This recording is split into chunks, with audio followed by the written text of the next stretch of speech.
On this episode of the AAF Exchange, looking ahead to 2024's key economic and fiscal policy issues. As usual, joining us is Douglas Holtz-Eakin. Thank you. Welcome. It's been a couple, it's been 2 weeks, and we're near the end of the year, but I think we all want to know one last time what is on your mind. Well, today I'm enraged about my voice. Yeah. I had a cold, lost my voice. My voice is not coming back. For a while, I just yelled at it. That didn't seem to be working. And so today, Sarah gave me this substance called tea, which evidently you catch on a little fishing line. And then, so I've been trying this tea thing, but it's not working. I originally thought when you were doing the staff meeting on Monday, I was like, wow, he must be now rage dishing again because he's losing his voice. But evidently, it's the thing going around. Yeah, it is the thing going around, and I don't mind. Actually, you get a cold, that happens every now and then. But people being happy that I can't talk, that enrages me. Well, we'll try and get through that today without any other issues. All right, should we look ahead to 2024? I mean, why not? We're gonna have to live through it anyways. So comes after 2023, no matter what. Yeah. We'll do some rapid fire questions today, like we like to do to end the year. And let's start with the economy. I mean, that's probably going to be on everybody's mind first and foremost. I mean, inflation and recession watch will be top of voters' minds, especially top of everyone's mind. What can we expect? Well, I think everyone needs to go find a coin. This is something we used to use for transactions in the United States before, and you flip the coin to find out whether something is heads or tails, 50-50. That's where we are in recession. I mean, I think it's 50-50. Mm-hmm. The Fed created an enormous amount of euphoria in the past week with a sort of dovish press conference, but they've been trying to dial that back. And I think the reason is you got to look past always the Wall Street economy, the stock market, all those financial things, and look at the Main Street economy. And the Main Street economy has two really enduring features. Number one, a business community that is not shelling out money very well. Right? There's not a lot of business fixed investment, not a lot of software purchases, equipment purchases. The housing sector remains quite depressed, so that kind of demand is missing. Households have been everything. They're the only game in town. How long can that last? The saving rate's gone up by 2 percentage points in the past 6 months, so they're digging into their typical savings to get this done. Credit card delinquencies are on the rise. Real disposable income is not growing very fast, about 1%. So if the household sector is carrying it and they run out of gas, what happens? Yeah. I think that's the risk. And that doesn't require the Fed to do any more. That's just current trajectory. Mm-hmm. Yeah, I know you'd like to we do the weekly economic tracker and all those things, and you really look at the business spending. It's kind of astonishing how much the household has kept up. It is truly astonishing. Yeah, I mean, I saw even a couple of weeks ago, I saw it's the savings rates that you alluded to. I mean, people are taking out more credit cards just to get to the holiday season. So, how much, as you say, can it continue going? Yeah, and since I and others have been wrong about how long this has lasted so far, we could be wrong again. I mean, betting against the American consumer spending is a bad bet almost always. But that's the issue. Mm-hmm. And it could go one way or the other. Interesting. All right. Well, I'm sure we'll continue to talk about that in future podcasts. I'm willing to bet that in 2024 we will continue our Economic Watch podcast section. Well, as you know, it's the top-rated electoral issue. You do polling. People say, I'm worried about the economy. So it gets an extra importance in an even-numbered year. Here we go. One other thing before we move on from the economy that I just thought about is, you mentioned that the Fed created this euphoria around interest rates and things like that. Do you see them cutting early into next year? Do you see them just holding steady? What actions could we see on that front? I still don't see the Fed doing a preemptive cut in the absence of evidence the economy is going down. That just seems unlikely to me. They're very worried about easing prematurely from the Volcker days. They've moved the standards. I mean, they've been saying all along, we have to see the evidence of the inflation being down. Now they're suggesting they can anticipate inflation being down as the time when they move to less restrictive policy. But they're still not going to just say, okay, we're good, let's pump up the economy. Although what they said de facto did that. Rates came down, stock market went up, wealth effects there, people can spend out of that wealth. I mean, that's all stimulative. And so the sort of message itself influences the economy. Interesting. All right, what about fiscal and tax policy? This is 2024 is going to be the year of planning for those who wish to survive, because when the clock ticks over to January 2025, the debt ceiling comes back, and we've been through this. So that is the preeminent fiscal policy issue. You have to have a plan and the votes for that plan in place when that moment arrives. That means you have to have a lot of contingency planning going into the election. Then you find out where the votes really are, which of those contingency plans is feasible. That's the most important thing, just to avoid the negative. We then also have the Tax Cuts and Jobs Act sunsetting, expiring in 2025. That's a crucial moment. It is, I think, in my view, demonstrably successful as a business tax policy to aid investment and business location. Individual fairness of it, open to some debate. We got the SALT cap debate. We have the child credit debate. We have the rate structure. So all that's up in the air. Those are big debates. That's got to have some planning as well. So I don't think the actions are that big in 2024, but I think the planning has to be huge. Yeah. Especially, I mean, it's an election season, so these issues should and hopefully will come up. And the voters should decide. Yeah. They should. So absolutely. I hope every voter is going to be asking candidates, where are you on this? Yeah. What are you going to do? Right. And I mean, even for, you mentioned, the business side of the whole Tax Cuts and Jobs Act. We just talked about with the economy, business spending is going to be a crucial part of the soft landing. So it goes back to the economy as well. And you have to imagine that that's a question voters should be asking about. And, we've had this conversation before. This is what I testified at the Senate Finance Committee about. I think we have two big problems in the country. One is bad growth. Right? We're a percentage point lower in per capita GDP growth in the 21st century. We've all given up $19,000 of real GDP. That's a lot over those first 2 decades. So better growth, and we have big fiscal problems. Well, the Tax Cuts and Jobs Act and improvements in it, it's not perfect. So by no means should the question be up or down. It should be, here's a starting point. What do we want to do? That's good for growth, but you do have to deal with the fiscal situation. It makes that harder. So let's be honest about that. There's trade-offs. You got to have a plan for the fiscal side. Interesting. One other issue area that I'm sure we're going to hear a lot about. I mean, the Biden administration has already been marked by an extraordinary ramp up in regulations. Yeah. I don't think we're done with this year on the regulatory front, but what could we expect for the coming year? Until my voice went south, the thing I was most afraid of and angry about was the surprise regs you get out of every agency this time of year. Congress wraps up, they go home, or they don't go home, but they're wrapped up and they're just hanging around town, and you think, oh, we're done. And then, boom, out come the merger guidelines in final form. Who knows what's next? Yeah. Between now and leaving, the agencies are going to finalize a bunch of stuff. That's a perennial. And so the Biden administration is going into the final lap of its term with a big lead on the regulatory front. They may be about to set the Olympic record. Yeah. And, how much of that is desirable? When have they gone too far? I mean, that becomes a real issue.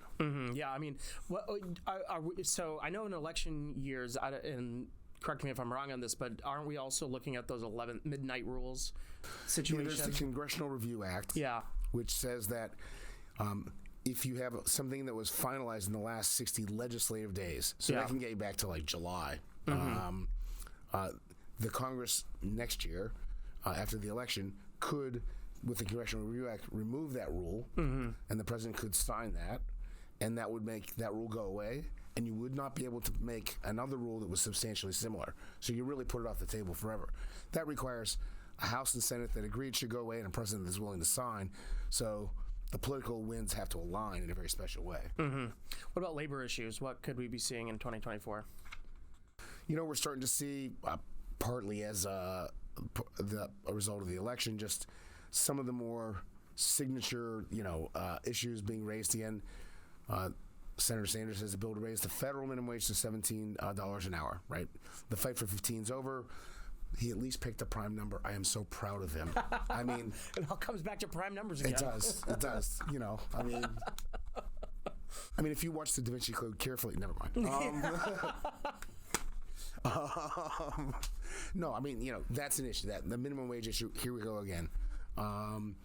Labor market things like employer versus independent contractor. Those classification rules. We just did the overtime rule.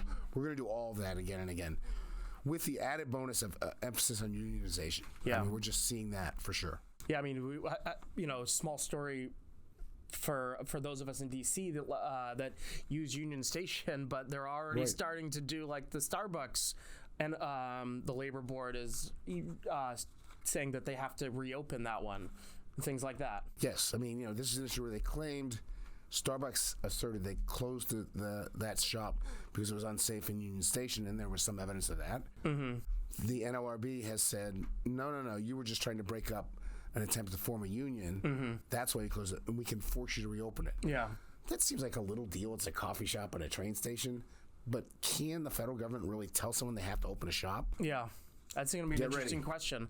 And I mean, then we also have the federal government, the question, again, I've already started hearing this a bit from certain members about the right to work issue, which is, of course, the union, ties into the unionization. And is again, all of these policy issues have more layers than you originally think. That's a big federal-state distinction. Like, that's state law. Are you really going to step on the states? Well, in some cases, yeah, why not? Yeah. But it's going to be very contentious. Interesting. What about immigration policy? Oh, wow. The facts are, take out all of the public fear that surrounds it and the partisan bickering that surrounds it. The southern border is a major policy problem. Border crossings are like 2.5 million. Up from well under 15 million, 1.5 million 2 and 3 years ago. So something has to be done, and there will be no progress on the many other aspects of immigration reform that are needed, whether it's the employer and the H-1B visas, or the huge backlog which Gordon Gray has written about. Right. We have tons of issues. The border is going to have to get settled first, because there will be no progress on the rest. Right. Yeah. I mean, I know that the members of the Senate are working on sort of a proposal on that. It'll be interesting to see if they can get something for the whole budget negotiations. And is a test case for, can Congress return to some sort of bipartisanship in the most mechanical sense? Democrats have one view of the appropriate policies at the border. Republicans have another. The discussions in the Senate are, if you can get to different border policies, accept something of what the Republicans want, Democrats have to give up something, then you get the rest of the supplemental funding. It's a fundamental political trade. We've seen it a million times, but it involves a policy compromise. And so far, both sides have begun this policy compromise by not. And so, got to get to yes. Interesting. Trade. Do we still do that? No, we should. I shouldn't laugh. I mean, globalization is still here. International trade is really important. Efforts to make it even a bigger aspect of economic life have stopped dead in their tracks. We're now got lots of protectionism around the globe, and outside events are now interfering in a big way. We see this with Ukraine, Russia, and the sanctions that come with it. And now the evasion of the sanctions. All distortions of trade. The Hamas-Israeli fighting in the Middle East has produced, raids on commercial shipping in the Red Sea, and now military escorts for ships. All big disruptions to trade. So there's not a lot of momentum for better trade policy. And, if you wanted to pick one that would surprise me the most, it would be somehow the U.S. signs a free trade agreement. Yeah. You would have thought the U.S.-UK was a no-brainer a couple of years ago, and it's gone nowhere. Yeah. I mean, it seems like it's still the Trump tariffs and the ion, like all the stuff we tracked on the ion trade. It just hasn't. There wasn't any discussion of it. Yeah, it seemed like USTR for 2 administrations has been a bipartisan united to stop trade relations. So that's just ridiculous. It's. I mean, you said it. Do we still do trade? What about healthcare? I mean, this is a big part of the federal budget. Yeah. What's going on there? The big picture is that we're going to spend $80 trillion over the next 10 years, CBO projections. Of that, 32 is going to be Social Security and Medicare. Of those two, Social Security is bigger now, but it's going to grow at 6% a year. Medicare is going to grow at 7.2% a year. We don't deal with the debt problems. We don't deal with the deficit problems. We don't take care of the social safety net. We don't do any of the things we can and should do unless we deal with Medicare. I don't hear a lot of talk about that. Yeah. But we need to have those conversations. There's a trust fund in the hospitalization portion that's going to go bankrupt, just as Social Security has a trust fund that's going to go bankrupt. So that's got to be on the radar screen at some point. Candidates are either denying it, Biden and Trump, tiptoeing up to it. Haley and DeSantis once, but not recently. Yeah. So I hope more comes of that, to be honest. I hope there is actually just the education that it has to change. Yeah, it seems like it goes back to this, that moment that sticks in my head on these two issues, the big budget issues, is in the State of the Union when he basically says we're not going to touch it. We're not going to talk about it. And he shamed Republicans into standing up and clapping. Exactly. And they bit. So, a budgetary pox on all their houses. If you can do arithmetic, you know that's unsustainable. Mm-hmm. And, you've heard this speech before. The beneficiaries deserve better. Yeah. Someone should be taking care of their program. Come on. Yeah. Thing we will see people talking about drug prices and demagoguing everybody in their drug price supply chain. We'll probably see legislation on PBMs because they've had 4 different committees on both, 2 each in the House and Senate work on bills. Most people think they'll get to yes on something in the first quarter of next year. There'll be a lot of dispute about how much good it'll do, but there's a political imperative to, quote, do something. That usually means something gets done. Yeah, I mean, the anecdotal test for me is how many times do I see this in a political advertising commercial? And I've seen a lot of PBM political advertising commercials. Yes. So I think that, it seems to me that they're going to act on that. Antitrust. Wow. Antitrust all over the map. There's a bunch of court decisions. Like we had this surprise court decision where Google lost to Epic on its Android app store. If anyone thought an app store was going to lose, it was going to be Apple. They won. So that world's gotten confusing. So there's going to be some court decisions. Google search case, Google ads case, some others. So what will that say about the court's view of the new standards being applied by DOJ and the FTC? Mm-hmm. Very important. The DOJ and FTC, as I said earlier, have finalized their merger guidelines. This is how we're going to look at them, and continue to be very aggressive in intervening in all aspects of things. So I think this sort of basic message remains: don't do a merger acquisition. If you do, expect scrutiny, and it's hard to satisfy this set of regulators. Okay, and what about any of your tech policy areas? I mean, net neutrality, etc. Kids' online safety. What exactly that's going to look like? That's still in the hands of the Congress. You cannot go wrong betting there's going to be privacy legislation, because there's never privacy legislation. So I'll bet one more time that we need some privacy legislation. That might come up. Mm-hmm. AI regulation will be a hot button issue in the Congress, no question. And then the FCC, now fully staffed up with 5 commissioners, is marching down the wish list that the Biden administration had at the outset. They're doing this, quote, digital non-discrimination act where outcomes of all endeavors in the broadband area have to be equal. So if you provide broadband access, you better provide equal access to every dimension of the population. Taking at face value a horrifically impossible task. They're going to redo the net neutrality rule. Again, this is now so old, and I am so old that the combination can't talk about each other. But we're doing it again. No demonstrated need for it. No particular benefit's going to come of it, but a much more powerful regulatory apparatus comes with Title II, and that's where they're going. Right. Interesting. It's the child safety bill. I don't know if you know this, but it's the #1 video on our YouTube this year.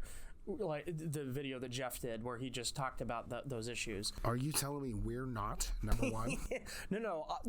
On our short videos, this is of course #1. The AAF we do podcast. the best long form drama. Exactly. Thank exactly. you. We do Yes. the best long form drama. Appreciate that because I rehearse my lines. Yeah. And I think just looking at the amount of legislation in Josh's AI tracker as well. It's unbelievable.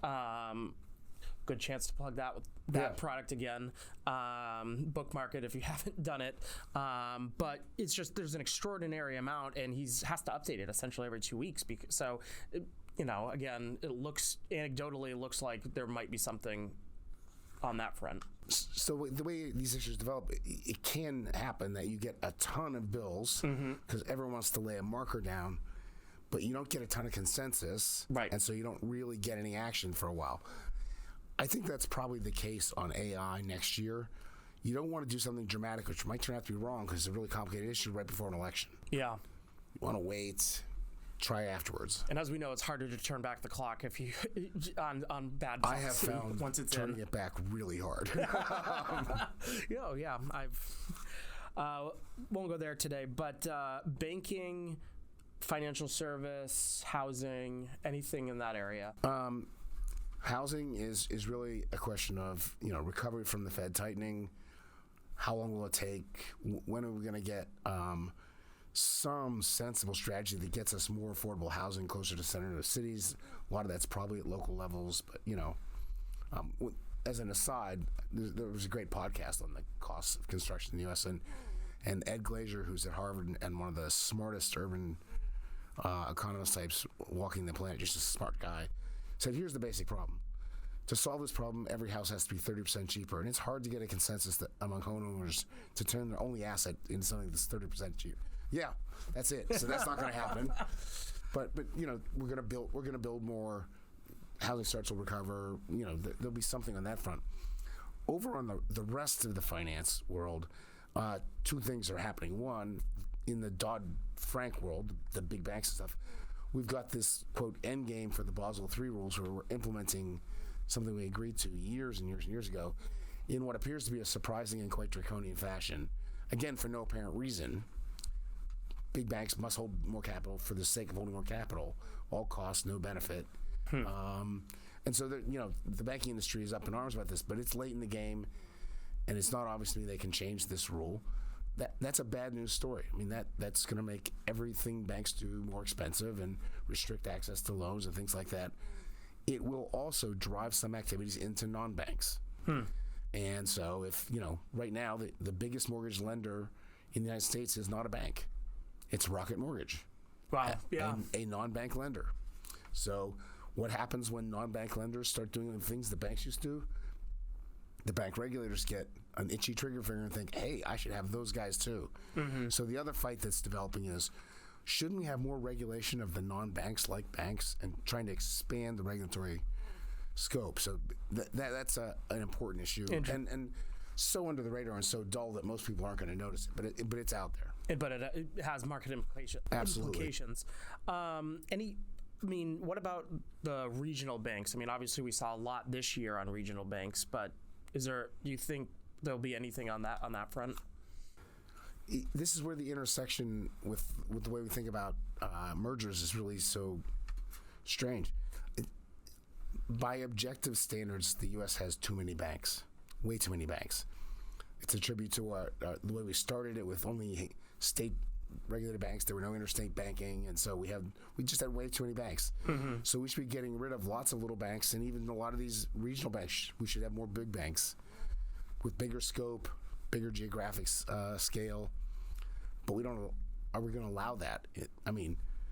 This administration, different set of regulators. It's the FDIC and the Comptroller of the Currency and the Fed, but they're still saying, like, no, you cannot merge. Yeah. Unless you're in trouble and about to go down, you can't merge in the United States. Interesting. I'm sure we'll be following all of those issues and quite a lot more in 2024 as we restart in the new year. I'm going to let you off the hook on no trivia question today. So I know the answer to it. How many times has there been no trivia question? Only once. But I am going to ask you what you are most looking forward to in 2024. My hope is that we will have a reasoned policy discussion in the election that features a respect for the decisions people make and value, their right to have their opinion, and puts some emphasis on individual economic freedoms. Interesting. I'm most looking forward to continue doing the podcast with you. It was another fun year. Thank you. I learn a lot doing this podcast from different policy as a non-policy expert. So, and I hope our listeners / viewers do as well. Well, I've enjoyed 46% of them, and no, this has been great. That was the trivia question for today. I really appreciate it. I appreciate you doing this. Both for AAF and for your willingness to have me on to do it. Oh, excellent. Thank you again, Doug. And have a great new year. Thank you. See you in the 2024.